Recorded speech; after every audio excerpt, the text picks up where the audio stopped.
There we are. Hi, this is Jim Cranston from 7 Every Minute and 7everyminute.com, the podcast and website by, for, and about baby boomers. So last week got a little confused, if you recall. There were scheduling issues and had some trouble trying to do a pre-recorded live. So we ended up doing a very short live. So tonight we're going to go back over some of the basics of creating actionable goals, which is what we did last week, and also review how to break them down even further with some basic techniques to help keep us motivated along the way. So let's get started. And we are a little early tonight, but hopefully that won't get anybody too out of schedule. We're running about an hour early this evening. So in the past, we've talked about our one big goal for the year and breaking that down into a series of smaller quarterly goals. And part of the reason for doing that is that helps keep us focused, because when you do those little smaller building blocks, they help us reach that one big goal. But more importantly, that one before you had, this big, huge, scary goal. It's like, oh, I can never attain this. By breaking it down into little pieces, suddenly it isn't scary anymore. And you realize that it's just a whole bunch of very manageable little steps. So it's a very good trick for everything, almost everything, where you have something really large to do. And instead of looking in the totality, I have to clean the entire house and my yard. It's kind of like, how about we just clean the dresser in one bedroom? Well, that's pretty manageable. Okay. And then we lay that out, and bit by bit, we accomplish the bigger goal. And there's a lot of reasons for doing that. Not only does it make it more manageable to begin with, but it gives you many opportunities as you're going through that to have little rewards along the way. And your brain is very much into rewards because your brain's purpose is to keep you safe, and after safe, to keep you happy. And that's another whole big topic. But no matter how you want to explain it, the bottom line is by doing things that your brain that makes you happy in your very inner self, your brain automatically responds to those. That's the dopamine and all of that. When you do something good, the whole happy hormones that come around. And so your brain will look at those and go, wow, I like that feeling, so I'll keep doing that.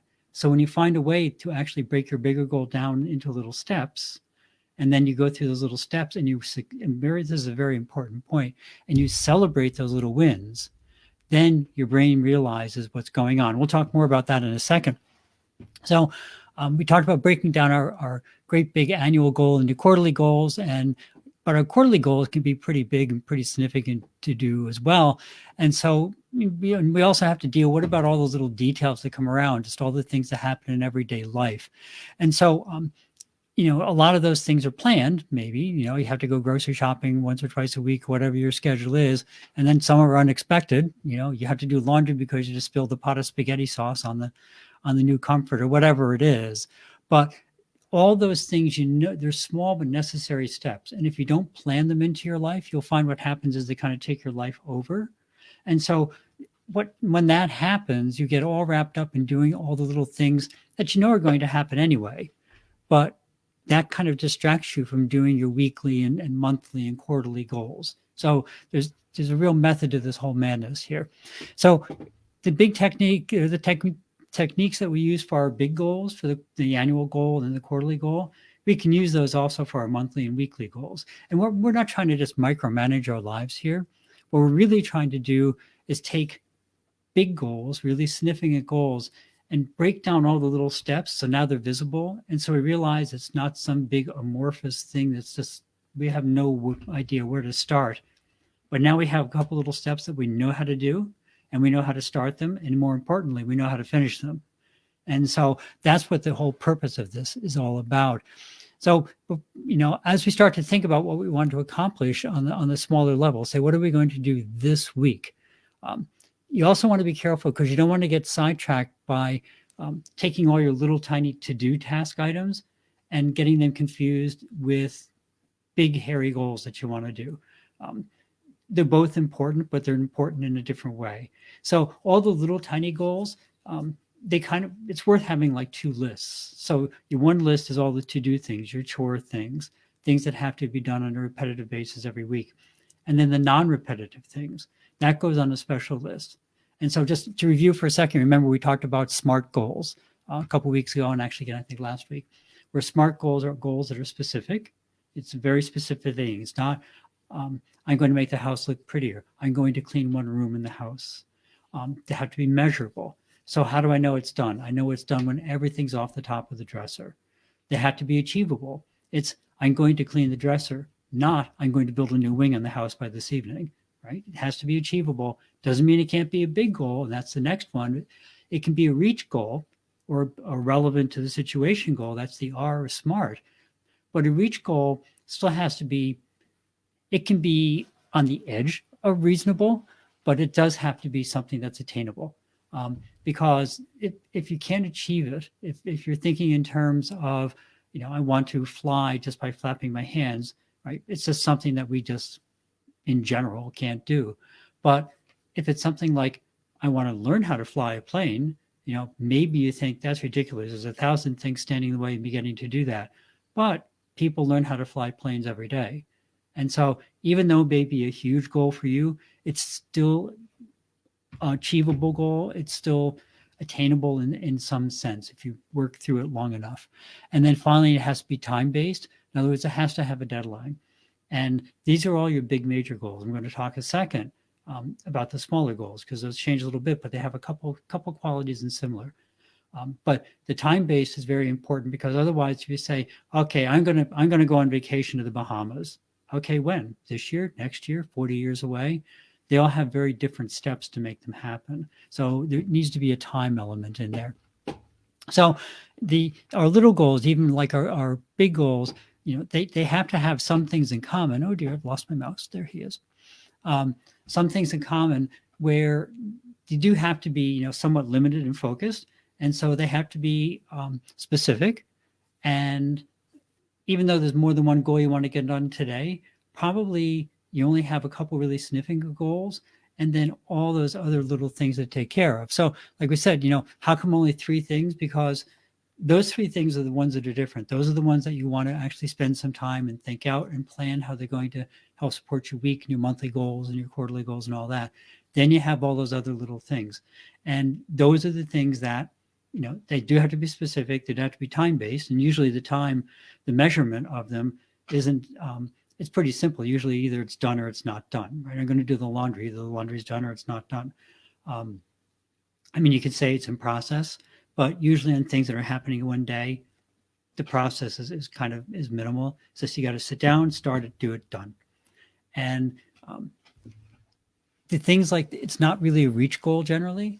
And so all those little chores, that's kind of probably one of the things that differentiates little chores and daily tasks from the 3 items you want to get accomplished today. Is the 3 items you want to get accomplished are usually, not always, but usually doing some sort of reach goal. They often are something that's supporting a bigger thing, some bigger goal that you have for your life, for the week, whatever. While your daily chores aren't really a reach goal, they're just something you have to get done and out of the way. So that's one way to kind of differentiate between the two of them. You're thinking, well, I have this, I made a to-do list. And you got to be careful about to-do lists. That's why you want to limit them. I have a to-do list and it's 50 things on it and I can't have 50 goals. Well, if you look through them, probably a lot of those aren't really goals. They're just little tasks that you have to get done. So spread them out over the 5 days of the week or 2 weeks or whatever. And now you have a manageable number of things to do each day. And that leaves you time now to focus on the things that are unusual, the things like studying a new language, learning a new skill, finding out how to book a trip so you can take a vacation to a place you've never been before. Whatever your bigger goal is, you want to reserve time to do that. And there's other techniques too. We'll talk about another time. Probably you want to do those things earlier in the day, or at least at the time you're most productive. So you do those, you get those, make accomplishments. And again, we get back, you made an accomplishment. Now you're super psyched. Now you want to keep going and doing the other things. And so as opposed to starting off with the little things you have to do, then you slog through all of those and you get them done, but it's not like you feel, wow, my day's complete because I got laundry done. It's you feel good you got it done, but it's not really a big thing. If you start off with the goals that are a little bit more a reach goal, that are going towards something that's really important to you, then when you accomplish that, you really feel good. And we just went over that. When you feel good, your brain gets excited. It learns how to do it again. And that's really important. And so that's, one of the important things about making lists, and at least for me, is when I cross things off a list, it's very satisfying because I can look down at the list and I used to have 20 things on it and now I have 10 things on it or 5 things, or you started off with 5 chores to get done for the day. And now you only, at the end of the day, maybe you have, 3 of them done, or maybe 4, maybe all 5. The list is completely crossed off. Party time when that happens, because now you've accomplished everything you wanted to do. And that's really what we're trying to do. Because again, your brain automatically learns and will automate the things internally that bring it pleasure. So, right, if you think back, you probably didn't really have to sit down and study hard to learn how to like ice cream after dinner. Most of us like some sort of dessert. Your brain learned that routine pretty easily. So if every day you do something, you cross things off a list, you go, wow, I got five things that have been nagging me for weeks are out of my life and done. It's like, all right, your brain goes, this is good. I feel better. Now we have time. We can sit, and do whatever we want to do. Take a walk around the block without saying, oh, I should be home working on some report or something like that. It's a really big positive feedback step. And that's what makes these into lifelong habits that happen naturally and automatically. Once you get in the habit, like I said, of knocking things out, what you'll find is that your brain automatically learns how to become an expert in finding ways to automate things and to break things down into little steps, because your brain, again, likes to make you happy. So if it learns that, wow, that's a really important thing that I wanted to do, but seems a little large. So then it will have its own little internal discussion, and you'll get a thought in your head that says, hey, how about if we break that down into 2 goals? One for today, and that's the really difficult part. We have to get everything assembled and the tarps and everything to paint the room and then buy the paint, all the other stuff. And then tomorrow, we'll just paint the room. It's like, wow, suddenly now it becomes 2 very manageable tasks. And it wasn't that you sat down and thought, how can I break this down? After you do this for a little while, your brain very quickly gets used to doing it for you and gets to be quite the expert at it. And so, just to review for a second, we've covered what seems like a little tiny thing. But when we go back and, in the past 3 weeks, maybe it was 4 or so, 3 or 4 weeks, we've developed a simple method now to envision a goal, a big goal. We've defined the goal. We've envisioned it. We documented it. So now we have something to work for. We figured out a way to manage it, to motivate ourselves to attaining the one big goal. And as a bonus, right, we started to develop a method for addressing all those little previous, pesky tasks that we have to do in each day, all the weekly chores and all that stuff that clutter up our lives. So here now, in 4 weeks, we've learned this whole new technique. And as a super bonus, our brain is automatically doing it for us as it learns that it brings us pleasure and makes life easier. So, that seems like a pretty neat way to start out a new year, if you ask me. It's kind of like we took a whole bunch of things that previously were completely overwhelming and big goals that we thought we would never attain. And we now have a very simple method to go through, break them down into little steps, manage our big goals, and also manage all the little pesky tasks that we have to do each day. I think that's really awesome. And if you started on it, congratulations. And I hope you're starting to feel better already. It's interesting because when was it? Just yesterday? Sometimes days go slowly. Days go slowly, the years go quickly, as they say. But I was talking with one of my students. They're in the mid-20s and they're going through kind of trying to figure out what they want to do when they grow up, sort of exercise. And so we did the same exercise of breaking down goals, but kind of from a different standpoint. And I asked them what was their goal, and they told me. And I said, okay, so how about if the things you just told me weren't really your goals, because they're important, but how about if they're just building blocks to what the real goal is, what your true life goal is? And then we went back through and redefined, okay, what is your true life goal? Is your true life goal, in this case, was to learn a language and teach a language? And I said, is that really your true life goal? And they said, well, I need that to do something else. I said, okay, that's good. Hold that thought. So what do you want to do something else for? And we worked it backwards. And pretty soon they realized, by doing that, they realized they could look a lot further into their future and they could take little actions now on a lot of different fronts that could benefit them for years, maybe for the rest of their lifetime, but for years to come. And it was interesting because they got genuinely excited at that point. It's kind of like, and I fault schools for this sometimes because schools are very good at teaching us how not to be creative. and to listen to the teacher and not argue and not think, and certainly not do financial stuff. And that's another whole story. But they had never realized that by looking way down the road, not to tomorrow, not to next week, not to next year, not even to next decade, where do I want to be in 20, 30 years? Then by working that out in their head, they could start taking steps now and building a path to attain that. And they talk about that a little usually in school, but they don't really harp on it. It's kind of like, you go out, you get a career and you work hard and you buy a house and you get a car and you have a family and you raise kids and stuff like that. It's kind of like, those are all steps to what, right?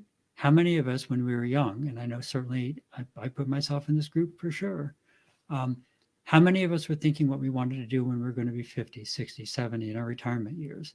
I mean, I thought about retirement and I had a very bad image about retirement because I hadn't factored in that I was going to get tired as I got older. And so I put myself in probably a less than ideal situation than if I had really thought about, okay, I want to be able to retire when I'm 50, so that even if things don't go well, I certainly can retire by the time I'm in my 60s. Think how different our lives would be if we had all done that. And so we still have that power now, because even though, probably most of my audience are baby boomers and people of that age, okay, we're in our retirement years. What do I want to do in 20 years, right? Because a lot of us are saying, I've met a number of people like this say, I probably won't be alive in 20 years. Kind of, I don't know why you say that. The actuarial tables say, actually, you probably will be alive. And, many of us will not be, but many of us will be. So what do you want to do in 20 years? Start planning for that now. And if it's that I want to retire to a gated community, what do you need to make that happen? If it's I want to see every country in one continent, what continent, what countries, how are you going to make it happen? Whatever your goal is, I would encourage you now to start thinking about that goal. And from that, create your annual goal, your one big goal for the year, and how you're going to make that happen, and start planning things out. Again, remember, this whole thing is not about how to overload you with detail or to add stress to your life. This is actually to remove stress, because there's a freedom that comes once you realize, wow, this could be a goal and the goal can be attainable. It gets really exciting, because if everything seems unexciting, it's very hard to get up each day and say, wow, this is what I want to do today because, I don't know, this is what I got to do today, I guess, right? But if you get up today and say, wow, this is today, I'm going to finish this, and it's going to get me one step closer. A friend of mine who is finishing up their degree, working towards finishing their degree. They went to school for a while and then didn't complete the degree, and we all know that story. And they've been working for quite a while, raised a family, all that stuff, all good stuff. But now their goal is to really, and this is a very goal-setting person, to really finish their degree and get to the next step so that they can go get a master's in something and get to the next step and attain what their current mid-range goal is of living independently and being so-called, digital nomad, being able to travel while working remotely. And their life has a lot of stress in it just because they're going to school a lot and things like that. I shouldn't say stress. Their life has a lot of pressure in it, but it does not have a lot of stress because they know this pressure is temporary. It's just one step on building up all the little steps to get to the final place they want to be. And they know that by putting themselves out for this year or next year or whatever the specific time schedule is, the net result is in 2 years, they're way further ahead. So when the stress comes at them, the pressure comes at them, it's not kind of like, oh, gracious, no, how am I going to handle all this? It's kind of like, oh, well, bring it on. We have to handle it because I have to do this to get to my next step. It has really made a I've known them for a while, made a significant change in how they react to stress. Before, it's kind of like when the stress came, it's kind of like, oh, am I ever going to get out of this situation? Now when the pressure comes, I keep saying stress, but it's really pressure. Now when the pressure comes, the stress doesn't build up because they know that the pressure is there because they're moving towards their real goal. That's the difference. That's what we want to do. A lot of this stuff, like I keep saying, this is what we're going to start covering soon in more depth, and this is what we cover in the course, 1 Minute to Happiness, is being written now. And that's part of what I'm going over, going through some of the details with the student I referred to get those details ironed out as to the content of the course. The basics of the course are well laid out, and those are fundamentals, but now it's just getting down to all those little nitty gritty things and handouts and all that stuff. So that's coming soon. I'm really happy. And like I mentioned before, it does help to have somebody to work through this with you. If you have a friend or a relative, that's kind of hopefully kind of ideal, because hopefully they automatically want you to succeed and they'll help push you along. If not, there are online groups. You can set up your own mastermind group. That's what I did for one thing. And that was kind of interesting. It was a learning experience unto itself. But mastermind group started off with, I'm just sorry not to look at you folks, just thinking 5 people. And bit by bit, 3 of the 5 drifted away for various reasons. One of them just had a whole different business strategy, and so it just wasn't productive for him to be there. Another one just got a different mentor, and blessings and more power to him. But he was just much more aggressive. His life situation was different, and he wanted to jump into it bigger and faster and harder, and so he went a different way. There was another person, a woman from the Philippines, and she already had a number of businesses established. And so a lot of the things that we were going through didn't really apply to her. And so still a good friend, still checks in every now and again, but she went off to find a different mastermind group that was more aligned with where she was in her whole journey. And so that's the fun of doing your own mastermind group, is it can be kind of organic. And if people can join, and if everybody gets along, then you get help from each other. And as people kind of outgrow it, then they can move on, no hard feelings. And you want to stay there and work. It's not that you want to go to a place, and as soon as you get ahead a little bit, you just walk away. You want to share that knowledge back. But at some point, you have not enough in common with the people you were working with, and there are a finite number of hours in the day. And so it makes sense that you'll work with the group for a while, then you kind of mentor them for a while, and then you kind of move on and you grow out of it. And so it's all a growing process. So like I say, if you don't have someone, there's online groups, or you can just call a couple of people. There's a number of different techniques. If you're on Facebook, whatever, just, hey, ask your Facebook friends. Say, hey, I'm thinking of doing this whole journey where I do some goal setting. Anyone interested in setting a goal with me? And we're talking about a goal, and just pick a long range time, say 5 years. I'm doing a 5-year goal with a 1-year step in between, and we're going to break it down all the way down to the weekly level. Anyone want to go with this journey with me? And probably a couple people say I'm interested, and just be prepared, because most of them will probably drop off pretty quickly.